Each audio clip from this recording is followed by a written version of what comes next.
What's going on, y'all? Hopefully you're having a blessed Sunday. Just wanted to talk about a couple things. Now, firstly, this isn't my usual content. I don't normally talk about things like this, but as we all know, former president was nearly assassinated. Man almost got popped by some random 20-year-old. I believe they got the guy. I don't have all the details on that. But as more news comes out, there will be more details on it. And I don't know, I just wanted to share my thoughts because, I'm walking here in the woods right now and I'm thinking about the events of what happened yesterday. And I think if there was any point in time in which one would say there is a divide in America, I think it has been certainly proven now. Listen, without revealing my political affiliations, the one thing I do want to say as an observer, just viewing this political landscape, America is sick. America is sick. And regardless of who you vote for,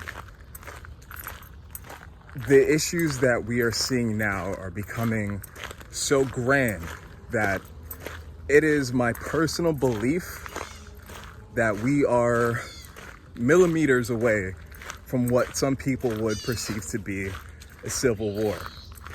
I'm not saying this to incite anything. I'm not saying this to promote anything. What I do want to say is I personally think it's sick that individuals would wish death upon any political person, political affiliate, but especially in a country like America. Say what you will about America and say what you will about its democracy. We all know how this goes. A lot of people are lobbied. This we understand. But let's just get one thing straight. To promote the death of a political individual, regardless of how you feel about it, says more about your character as an individual than it does about said politician you wish was sent to the upper room. And the only reason why I say this is because coming from immigrant parents who know what it's like to see dictatorship, to see communism, to see all of these things, and to have the opportunity to be in a country like this where you could civilly speak on things and debate civilly, or at least that's the way it used to be. It's scary to see how our politics are slowly shifting into what one would consider to be third world. And now again, I don't know all the information, right? Like I was out doing my own thing. Yes, I did hear about it. I watched, I tuned in. But as far as being civil with one another, I firmly believe we have lost that as Americans. And the scary thing is, for a lot of people, especially young men, young women who feel disenfranchised, they're relishing in this. It's crazy because as I scroll through social media, there are people that I know personally, that are relishing in the idea that Trump was almost popped.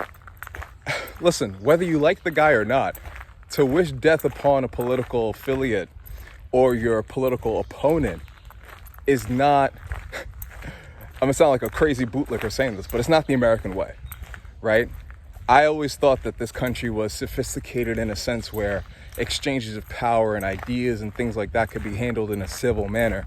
But if there's anything I've learned after C-19 is that we are living in the most alternative timeline I have ever experienced in my life. I'm not young, I'm not old either, so I've seen some things in my time. But this is becoming more jarring and, I'm going to be completely honest, a bit more scary.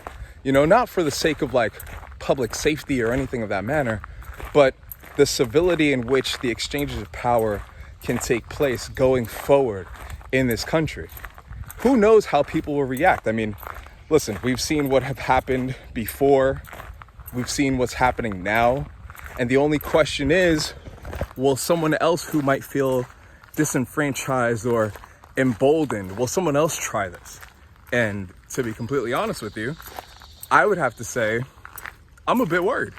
Listen, Trump aside, What if this were to set precedent for how all other presidential campaigns or elections were handled going forward? I'm no politician. I don't know much about politics. I model for a living. So take my opinion with a grain of salt. But what I will say is this, ladies and gentlemen, if we can't get it together as individual Americans, we're gonna watch our country crumble in ways we've never seen it before.